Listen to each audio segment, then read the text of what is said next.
This UConn women's team is going to be great, but are we missing any weaknesses? You're on the Hoops Cap. Let's get it. Let's get it. Let's get it. Let's get it. Yeah. UConn, baby. Home of the champions. Let's go. All right. Welcome into the Hoops Cap pod. I'm your host, Mark Zanetto. With me on Fridays, as always, is T. Baker, the Next, and Big East beat reporter, obviously big-time contributor for us. All right, T. It's a really simple question, right? You know, I did a show a couple days ago about how I think this team was really built intentionally and done so not so much with transfer portal additions, but betting on players that Geno recruited and then adding strategic pieces. Are we missing anything? Are there any? Does UConn have any holes? Yeah, well, it's a good question. I think that the first piece is that no matter what, you could have a lot of talent and you have to see how it meshes on the court, right? I think that's one key piece, and that's what I'll be interested in summer session and as fall approaches, to just kind of understand how the pieces fit together. Because when you have such tremendous talent, then it becomes a conversation of who gets minutes, what are people's roles, are people happy with their roles? I think UConn coaching staff has always been pretty good at being very crystal clear with players about what their roles are, what they aren't. Mm-hmm. So just trying to understand how players fit into those roles. I think unlike years past, the one area that does have a bit of a question mark for me is the backcourt. I think the front court feels solidified with the addition of Sarah Williams, with Ayanna Patterson returning, with Ice Brady's growth, Jenna Alfie. There's tremendous depth at the front court, and then in the backcourt, it's just who is going to be that point guard? Is it KK Arnold? Can she step into that role of steady hand? Or is she more of a threat off the bench? Will someone like Kaylee Heckle commit to UConn and be that true point guard? I think that what is missing that has been available in the past 2-3 years is a really experienced point guard who has comfort starting at the point, right? It was Nika Mule, then it was Kaitlyn Chen. Can KK Arnold step in that role, or is it about bringing in Kaylee Heckle and developing her? So I think the backcourt is the piece that's always interesting, and then just how those pieces all fit together. Yeah, it'll be interesting with Kaylee Heckle because, she's a sophomore. She's going to come in as a sophomore potentially, has 3 years of eligibility, and KK's got 2. Like that conversation, like I know Geno and his staff is very honest and, has always been, level sets with players when they come in. So I'm curious. UConn's always going to be in the mix for the best transfers. And I'm curious what the pitch is. Like, because you not only have to pitch to Kaylee, you have to pitch to KK. You have to pitch to Kellis Fisher, who's an incoming freshman. You don't want a decommitment there. If she did, obviously that would suck, but that wouldn't be the end of the world. I think what's interesting is that kind of dynamic. It's like how you go about when names get tossed around on shows like ours and other places. I wonder if players go into Geno's office or they go to Chris Daly and be like, hey, should I be worried about my playing time or maybe excited? Like, I know Kaylee, I think Azzi Fudd follows her now on Instagram, all that, when people send me stuff, it's like, well, now everyone's following everybody, so she's definitely going to come. So I just wonder if there's that dynamic, negative or positive. Because what do you think about that? Like, I know obviously we can't put ourselves in the players or the coaches' shoes, but that's got to be a really interesting dynamic right now. Absolutely, and it's always an interesting dynamic. I think there's that end of the year conversation that the UConn coaching staff, I'm sure, is familiar with having. That probably happened with Cadence Samuels, for example. That was like, realistically, here's what we're bringing in, here's where you fit in, and here's what your ceiling is. Probably you can work to elevate your play, get more playing time, but there might be a limitation on what you could reach on this roster, knowing the talent we're bringing in. And I think that's increasingly relevant to do. It's personnel management. And that's a newer sort of concept, using that language in college basketball. And that's why, there's these general manager roles, because sometimes the coach can't be both, right? It's hard to be the person who is doing the coaching, the X's and O's, building that relationship and building trust and making roster decisions. That's why we have GMs and we have coaches as separate roles. So I'm fascinated by that. I think what you are doing now in college basketball is selling your player that's currently on your team to stay another year. So there's that dynamic. And it's a question of how much depth is too much depth, because if you have too much talent, then not everyone gets the minutes, and next year they can look for another opportunity. So that's a fascinating dynamic. I think you had described on your show earlier this week about sort of like there being an insurance policy on some of these positions because of UConn's injury history. So I think that's one piece of it, is having enough pieces. So if you have a major injury, other players can step in. But then at the same time, it's how much depth is creating a dynamic on your team where players aren't getting what they want playing time wise. And that creates a complicated dynamic on teams. Also, I think with next year's team, Paige Bueckers has been the leader of this team almost since she was right. She kind of stepped in and was just that player who people gravitated to, was the leader pretty much all of her 5 years. Is there a vocal leader on this team? Like Azzi Fudd hasn't always been a vocal leader. Sarah Strong speaks with her actions, right? So how do these players become vocal talents? I think KK Arnold is one of those players who can be a leader and a motivator, but in those moments, you got to find your go-to leader, the player that say, all right, this is where we're at. Everybody take stock. Let's go in. The leader in the huddle. Who's going to be that player for UConn? I'm curious how that plays out. Yeah, let's talk about KK for a second. I think KK Arnold can be that player, and I also don't. I think sometimes, and I'm not hitting on fans. Like I think, because I'm one of them, but like I don't think that people focus so much on who's available.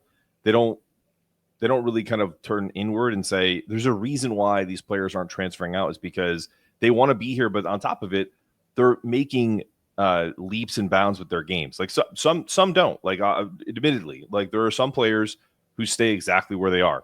I think KK has made little incremental differences each year that she's been with UConn. And now going into her third year, she's probably going to be asked to make the biggest leap, which is to be a starting point guard, to be a vocal leader, but not just to ignite the defense or not just to be a spark off the bench, but literally to sustain that level of intensity for an entire game as much as she plays. And so I think she can do that. I think I'm with KK. I stand with her. I'm betting on her kind of taking over the mantle, not to be Paige Bueckers, but to be the best version of KK Arnold, where she essentially leads this team as a point guard, because she's got the skill set. She's lightning fast. She's not a great shooter. She's a capable shooter. So if you leave her alone, she'll make some open shots. She's kind of like that traditional point guard that I think most people remember.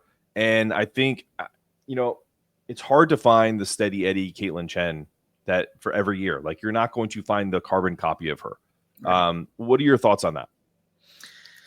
I think that in a program like UConn, it's always like sort of like heavy is the head that wears that leadership position. I think famously one of the best quotes that I ever heard was Geno Auriemma mentioning to Sue Bird when she was, a point guard at UConn, everything that happens is your fault. Because when you're the point guard, you have to be responsible. Like, you are the floor general. And that's what he instills in his point guards. And so it's a question of, I think she has the skill set.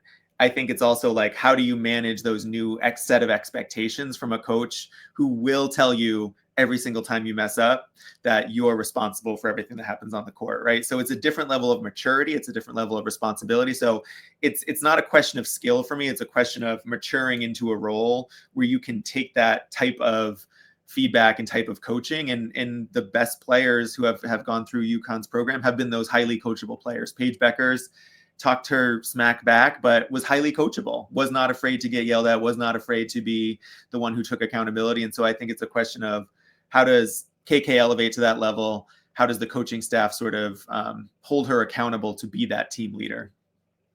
Yeah, what's interesting to me is, I don't know KK. I've her in interviews. Our one of our contributors who is essentially gets to, I think she works for UCTV with Bella Tamano. She's interviewed her. She's kind of interacted with a bunch of these players. I think the personality that KK shows is almost silly enough to handle Geno telling her that everything's her fault. Like, and I don't mean that in like a negative way. I mean that in a positive way, where it's like, you have to be a different person to want to go play for Geno. It's kind of like, we say it for the men and the women. You have two coaches in this Storrs, Connecticut universe that are not for everyone. And so I think if you're learning from Geno, if you're there for Coach Auriemma and Chris Daly and the staff, I think she can handle it. I absolutely think that she's going to be fine with him being like, what the hell are you doing? Like things like that, and probably worse. I think that's the maturity that she's going to show next year. And I hope we bookmark this. This is what we have May 9th, and we come back and look at this, and she's like dominating. So I can come back and say, see, I told you. Or I'll be the one that goes, man, who's that idiot saying that she was going to be the answer on May 9th? So I think only time will tell. What do you think if Kaylee Heckle comes in, before we change the subject?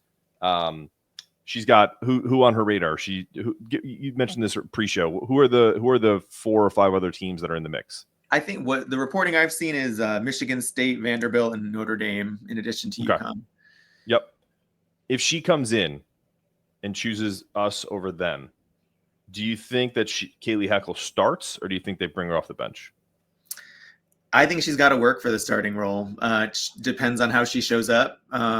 Is she the one that's most in shape? Is she the one communicating most? I think that's the thing. There's no walk-in starter in the UConn program. So it would be a question of how she looks this summer.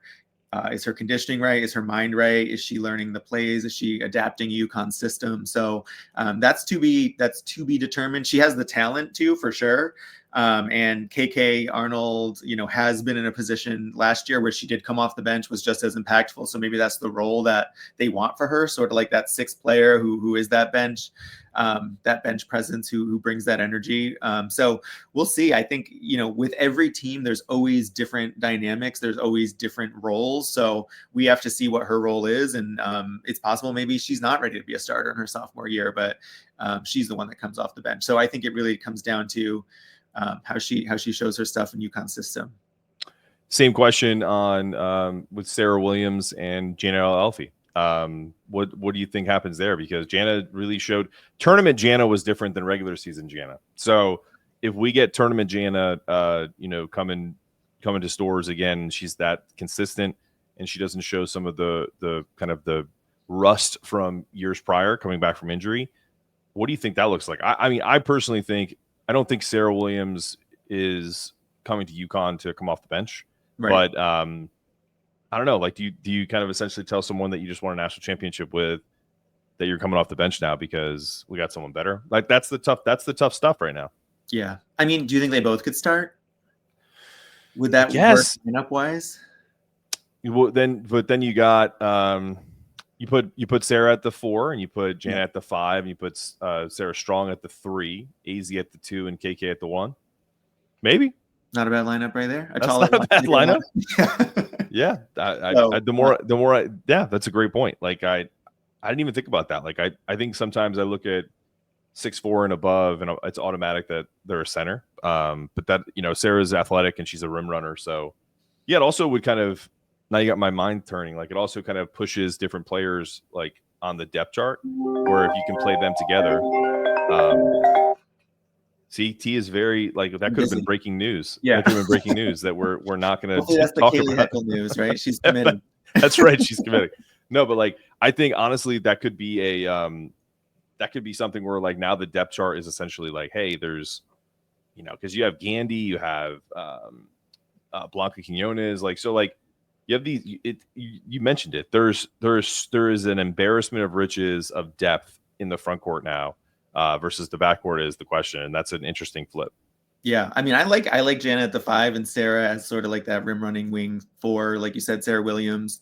It's positionless. We're in a positionless era, so the height. I mean, you have Sarah Strong, who's a big guard forward, point forward. Like, there's all these different roles and these different lineups. I think that's what's so exciting about this UConn team is like, not only do you have different lineups, but your different lineups can do different things each time the court. They can switch up their roles. They can, there's so much opportunity in UConn's sort of like motion offense, fast-paced transition. Yeah. Like, is going to be really fun to watch.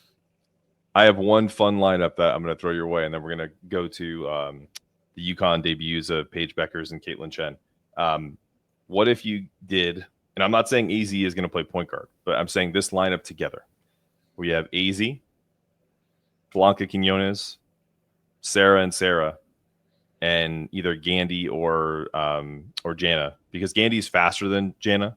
Yeah. But so essentially you put all of your athletes on the floor at the same time, and you have Sarah kind of at the head of attack, running, pick and roll with Blanca, or maybe Blanca runs it a little bit, and then or AZ kind of takes control, and essentially spreads everybody out.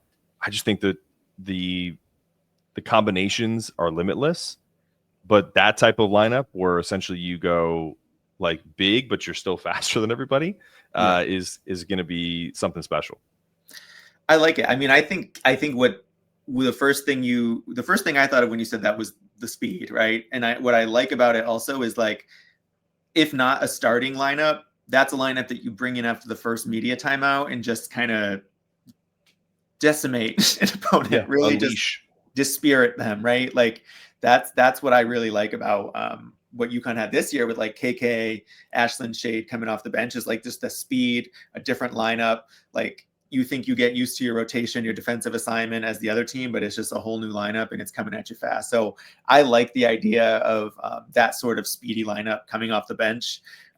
But listen, there's no wrong combination. I think that's what's really exciting about this upcoming year's team, is, like, there's so much talent and there's so much dynamic, like you said, positional versatility, that it's sort of like a blank canvas. Absolutely. All right, we're going to take a quick break, and we have one little ad we're going to run, but also we'll be back to talk about the UConn WNBA debuts of our very own Paige Bueckers, and of course our national champion Kaitlyn Chen, coming up after the break. Big East Energy. Ryan Gresh here with the Feel Good Lab.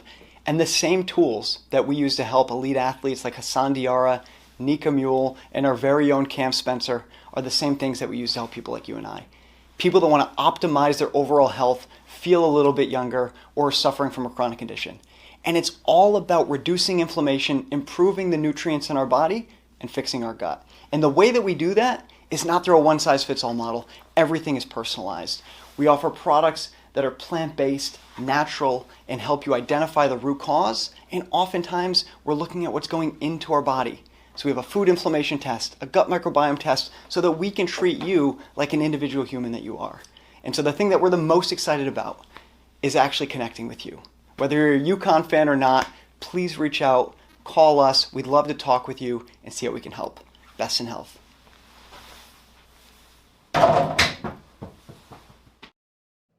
All right.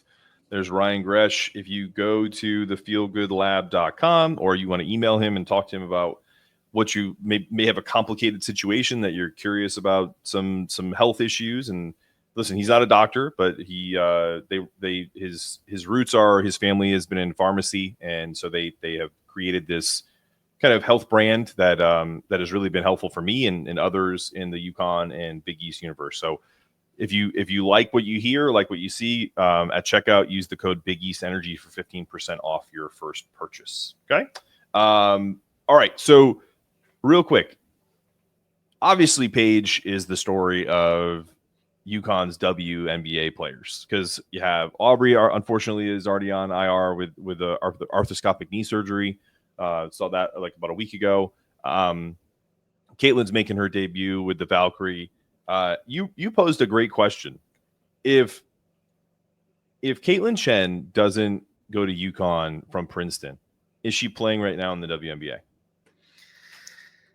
I think I'm going to go with yes. And that's because I think UConn alum Carla Berube is pretty well connected through Geno, and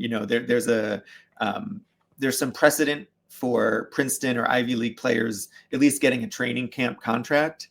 I don't think, though, that she necessarily makes a team in that instance, where in this case, I think a year at UConn, a year on the biggest stage showing that she can deliver, makes a difference and is a level of experience that WNBA GMs take notice of.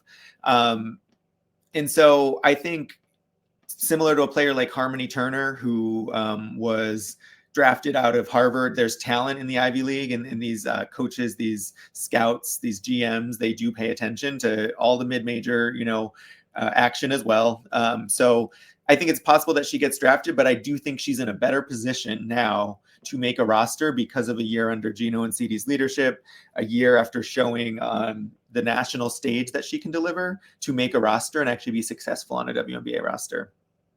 Yeah, I'm gonna disagree with you. I think they're all very salient points. Like it's very well said, but I think you're wrong for only because I don't know. Maybe she gets a contract because there is precedent, like you mentioned. Carla Berube is tied into not only just the UConn universe, but the women's basketball professional rank universe.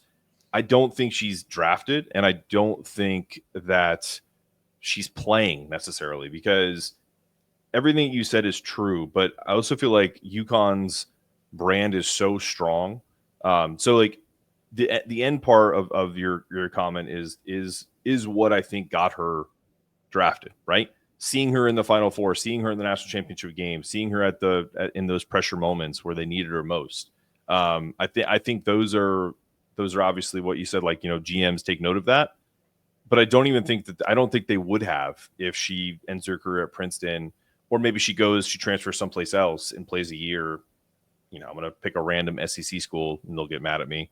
Like Ole Miss, like UConn's brand like shines a light on certain players, and especially a point guard. Like if Geno is essentially giving you the point guard reins, when he had KK Arnold just sitting there. You know what I mean? Like, he had Ashlyn Shade, who's not really a point guard, but you get what I'm saying? Like, there are options. And for him to bring in Kaitlyn and then trust her, like he said, he trusted her right from the start. Yeah. I mean, I think WNBA GM's ears perked up then. Like, oh, okay, let's see what she has. So wasn't overly impactful in the season, but she made a huge difference in whether or not UConn won a national championship. So I love it, and I'm happy for her. I hope she has a really long career and does really well. What about Paige? What'd you think of her debut? I thought it was really interesting to see her in a WNBA uniform in that setting. I think like one thing that I noticed, and this is something I noticed with all rookies, is like when you get to the WNBA, you look smaller and you take harder screens, and you gotta work on that strength and conditioning to get at that level of intensity. Like, these are grown women you're playing against. These are professional athletes. So, definitely saw that play out a little bit. It's just like the level of strength conditioning that she's going to have to put in to take those hard screens, to be a tough defender. She had 10 points. She's a scorer. She scored 2 out of 3 3-pointers. I think it was really just interesting to see her in a totally new environment and playing with elite talent. What I'm very curious about is how her and Auriemma can be a backcourt combination.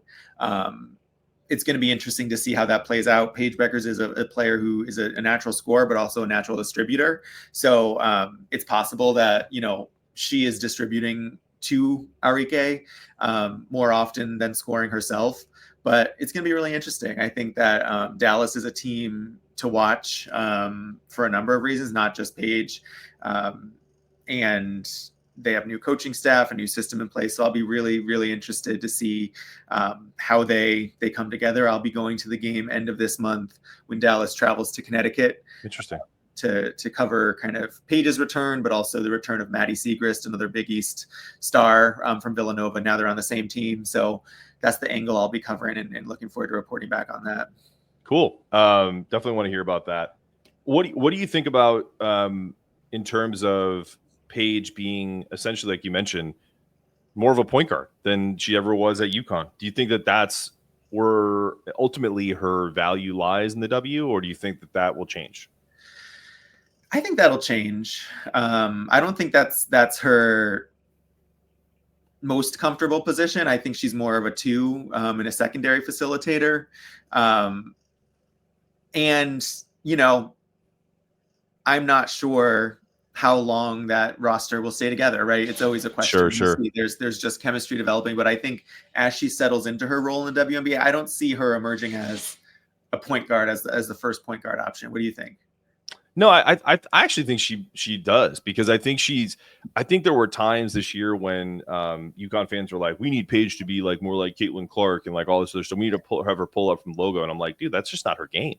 Like her game is kind of probing the offense, probing the defense and taking what's given, using those ball screens, using like the screen she got from Sarah, like the perfect example of what Paige should be, because just because you score 40 points doesn't mean you're not a true point guard. Yeah. So my point is like in the NCAA tournament, you had different coverages on Geno's pick and roll. And it was, if you drop, she kills you. If you hedge, then Sarah Strong kills you. So she can do that in the W, albeit, there's still a learning curve. You're playing against professionals, and people that know their assignment better than necessarily Oklahoma and other teams that they play in the NCAA tournament. So I think ultimately that's her position, is to have the ball in her hands and facilitate. And she's going to get her points that way too, because there's no one better at creating content and finishing at the rim, in my opinion, coming into college off a college season than Paige Bueckers. So, yeah, she needs to get stronger. She needs to be able to play through contact. But that's just normal rookie stuff. Yep. All right. Yeah. And getting into our next segment a bit, like also like, is she the next point guard on Team USA? Like that's the part that I think UConn has a legacy of that. I think what happened this week was Sue Bird was named managing director of USA basketball, which means she will be responsible for picking coaching staff, picking players. It's a new role on the women's side. It's a role that has happened on the men's side for years. Grant Hill is currently in that role. Yep. So I think Sue is a great choice. She's seen it all as a player. She was like sort of America's point guard, but I don't know. I don't know if Paige is that point guard in the same way as Sue Bird is, or if she's more of like a Diana shooting guard off the ball. But I'm very interested to see her emerge in USA basketball as well, because I think Paige has a real good chance of being a starter in 2028.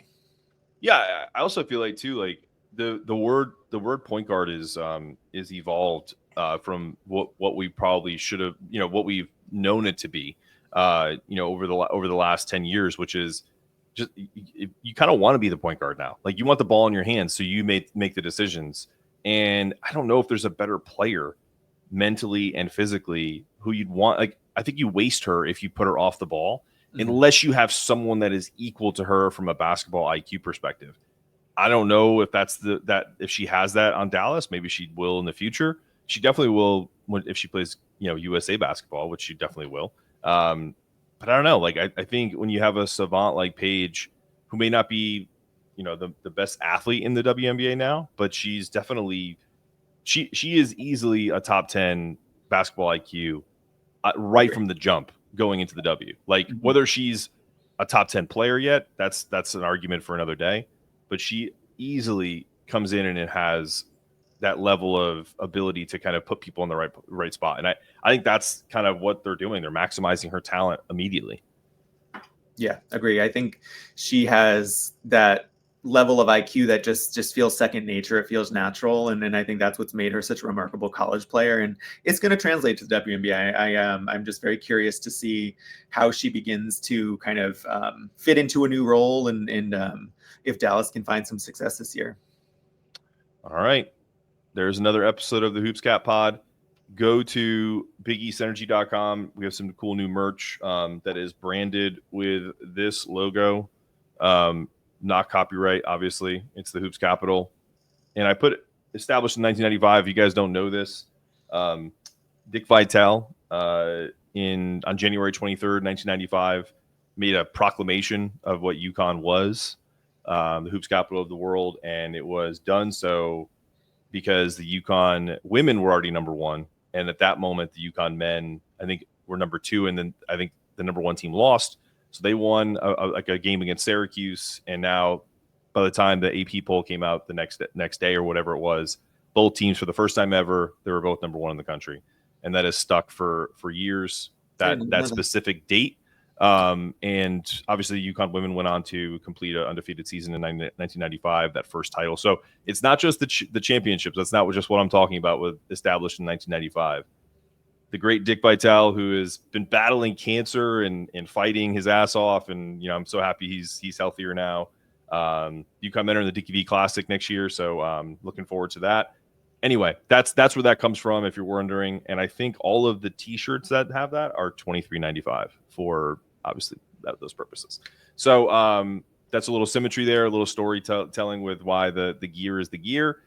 For T. Baker, I'm Mark Zanetto. We'll see you next week on the Hoops Cap. We're out. UConn, baby. Home of the champions. Let's go. Even and Kristen, home of the dogs, Geno Auriemma. Paige takes the shot, never taking a fifth, and 11 a block, and she throwing ya.